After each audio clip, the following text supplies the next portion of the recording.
بسم اللہ الرحمن الرحیم۔ تعذیب مسلمین۔ رسوخ عزم، قوت ارادہ، شدت عمل انسان کے اصلی جوہر ہیں اور داد کے قابل ہیں، لیکن انہی اوصاف کا رخ جب بدل جاتا ہے تو وہ سخت دلی، بے رحمی، درندہ طبعی اور سفاکی کا مہیب قالب اختیار کر لیتے ہیں۔ اسلام جب آہستہ آہستہ پھیلنا شروع ہوا اور رسول اللہ صلی اللہ علیہ وسلم اور اکابر صحابہ کو ان کے قبیلے نے اپنے حصار حفاظت میں لے لیا تو قریش کا طیش و غضب ہر طرف سے سمٹ کر ان غریبوں پر ٹوٹا جن کا کوئی یار و مددگار نہ تھا۔ ان میں کچھ غلام اور کنیزیں تھیں، کچھ غریب الوطن تھے جو ایک پشت سے مکے میں آ رہے تھے، اور کچھ کمزور قبیلوں کے آدمی تھے جو کسی قسم کی عظمت و اقتدار نہیں رکھتے تھے۔ قریش نے ان کو اس طرح ستانا شروع کیا کہ جور ستم کی تاریخ میں اس کی مثال پیدا کرنا قریش کی یکتائی کی تحقیر ہے۔ یہ آسان تھا کہ مسلمانوں کے خس و خاشاک سے سرزمین عرب دفعتاً پاک کر دی جاتی، لیکن قریش کا نشہ انتقام اس سے اتر نہیں سکتا تھا۔ مسلمان اگر اپنے مذہب پر قائم رہ کر پیوند خاک کر دیے جاتے تو اس میں جس قدر قریش کی تعریف نکلتی اس سے زیادہ ان بے کسوں کا صبر و استقلال داد طلب ہوتا۔ قریش کی شان اس وقت قائم رہ سکتی تھی جب یہ لوگ جادے اسلام سے پھر کر قریش کے مذہب میں آ جاتے، یا شاید ان کو مسلمانوں کی سخت جانی کا امتحان لینا اور اس کی داد دینا منظور تھا۔ قریش میں ایسے لوگ بھی تھے جن کا دل واقعی اس حالت پر جلتا تھا کہ ان کا مدتوں کا بنا بنایا کارخانہ درہم برہم ہوا جاتا ہے، ان کے آباء و اجداد کی تحقیر کی جاتی ہے۔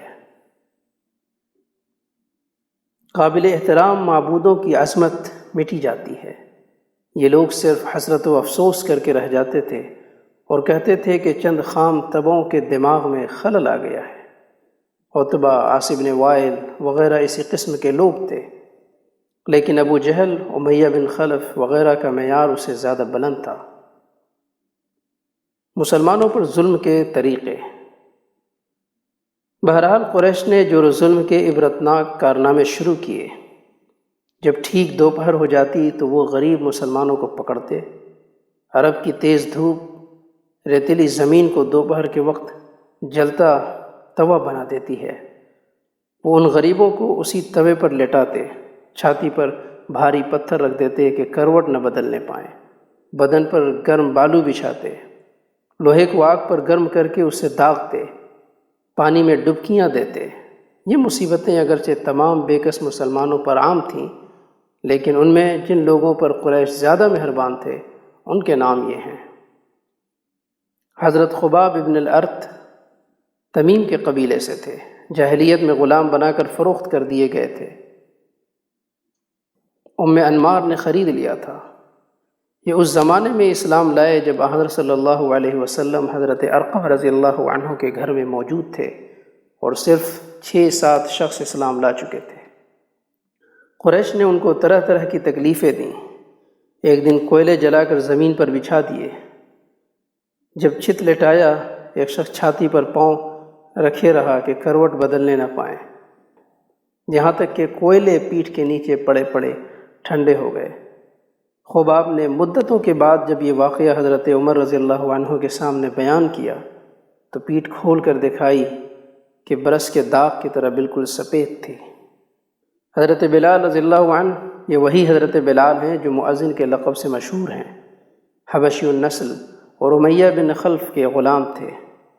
جب ٹھیک دوپہر ہو جاتی تو امیہ ان کو جلتی بالو پر لٹاتا اور پتھر کی چٹان سینے پر رکھ دیتا کہ جنبش نہ کرنے پائیں۔ ان سے کہتا ہے کہ اسلام سے باز آؤ ورنہ یوں ہی گھٹ گھٹ کر مر جائے گا، لیکن اس وقت بھی ان کے زبان سے احد کا لفظ نکلتا۔ جب یہ کسی طرح متزلزل نہ ہوئے تو گلے میں رسی باندھی اور لونڈوں کے حوالے کیا۔ وہ ان کو شہر کے اس سرے سے اس سرے تک گھسیٹتے پھرتے تھے، لیکن اب بھی وہی رٹ تھی، احد احد۔ حضرت عمار یمن کے رہنے والے تھے ان کے والد یاسر مکے میں آئے۔ ابو حذیفہ مخزومی نے اپنی کنیز سے، جس کا نام سمیہ تھا، شادی کر دی تھی۔ عمار اسی کے پیٹ سے پیدا ہوئے۔ یہ جب اسلام لائے تو ان سے پہلے صرف 3 شخص اسلام لا چکے تھے۔ قریش ان کو جلتی ہوئی زمین پر لٹاتے اور اس قدر مارتے کہ بے ہوش ہو جاتے۔ ان کے والد اور والدہ کے ساتھ بھی یہی سلوک کیا جاتا۔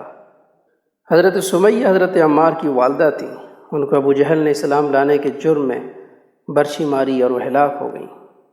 حضرت یاسر رضی اللہ عنہ حضرت عمار رضی اللہ عنہ کے والد تھے۔ یہ بھی کافروں کے ہاتھ سے اذیت اٹھاتے اٹھاتے ہلاک ہو گئے۔ حضرت صہیب یہ رومی مشہور ہیں، لیکن در حقیقت رومی نہ تھے۔ ان کے والد سنان کسریٰ کی طرف سے ابلا کے حاکم تھے اور ان کا خاندان موصل میں آباد تھا۔ ایک دفعہ رومیوں نے اس نواح پر حملہ کیا اور جن لوگوں کو قید کر کے لے گئے ان میں حضرت صہیب بھی تھے۔ یہ روم میں پلے، اس لیے عربی زبان اچھی طرح بول نہ سکتے تھے۔ ایک عرب نے ان کو خریدا اور مکہ میں لایا۔ یہاں عبداللہ ابن جدعان نے ان کو خرید کر کے آزاد کر دیا۔ حضرت صلی اللہ علیہ وسلم نے جب دعوت اسلام شروع کی تو یہ اور عمار بن یاسر ایک ساتھ حضرت صلی اللہ علیہ وسلم کے پاس آئے۔ آپ نے اسلام کی ترغیب دی اور یہ مسلمان ہو گئے۔ قریش ان کو اس قدر اذیت دیتے تھے کہ ان کے حواس مختل ہو جاتے تھے۔ جب انہوں نے مدینہ کو ہجرت کرنی چاہی تو قریش نے کہا اپنا سارا مال و متاع چھوڑ جاؤ تو جا سکتے ہو۔ انہوں نے نہایت خوشی سے منظور کیا۔ حضرت ابو فقیہ صفوان ابن امیہ کے غلام تھے اور حضرت بلال کے ساتھ اسلام لائے۔ امیہ کو جب یہ معلوم ہوا تو ان کے پاؤں میں رسی باندھی اور آدمیوں سے کہا کہ گھسیٹتے ہوئے لے جائیں اور تپتی ہوئی زمین پر لٹائیں۔ ایک گبریلا راہ میں جا رہا تھا۔ امیہ نے ان سے کہا تیرا خدا یہی تو نہیں ہے؟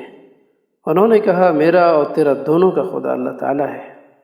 اس پر امیہ نے اس زور سے ان کا گلا گھونٹا کہ لوگ سمجھے دم نکل گیا۔ ایک دفعہ ان کے سینے پر اتنا بھاری بوجھل پتھر رکھ دیا کہ ان کی زبان نکل پڑی۔ حضرت لبینہ یہ بیچاری کنیز تھیں۔ حضرت عمر رضی اللہ عنہ اس بیکس کو مارتے مارتے تھک جاتے تو کہتے تھے کہ میں نے تجھ کو رحم کی بنا پر نہیں بلکہ اس وجہ سے چھوڑ دیا ہے کہ میں تھک گیا ہوں۔ وہ نہایت استقلال سے جواب دیتی کہ اگر تم اسلام نہ لاؤ گے تو خدا اس کا انتقام لے گا۔ حضرت زنیرہ حضرت عمر کے گھرانے کی کنیز تھیں اور اس وجہ سے حضرت عمر یعنی اسلام سے پہلے ان کو جی کھول کر ستاتے۔ ابو جہل نے ان کو اس قدر مارا کہ ان کی آنکھیں جاتی رہیں۔ لیکن یہ تمام مظالم، یہ جلادانہ بے رحمیاں، یہ عبرت خیز سفاکیاں ایک مسلمان کو بھی راہ حق سے متزلزل نہ کر سکیں۔ ایک نصرانی مورخ نے نہایت سچ لکھا ہے، عیسائی اس کو یاد رکھیں تو اچھا ہو کہ محمد صلی اللہ علیہ وسلم کے خصائص نے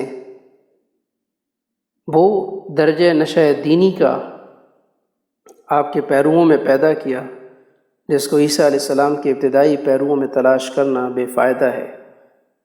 جب عیسیٰ علیہ السلام کو سولی پر لے گئے تو ان کے پیرو بھاگ گئے۔ ان کا نشہ دینی جاتا رہا اور اپنے مقتدا کو موت کے پنجے میں گرفتار چھوڑ کر چل دیے۔ برعکس اس کے محمد صلی اللہ علیہ وسلم کے پیرو اپنے مظلوم پیغمبر کے گرد آئے اور آپ صلی اللہ علیہ وسلم کے بچاؤ میں اپنی جانیں خطرے میں ڈال کر کل دشمنوں پر آپ کو غالب کیا۔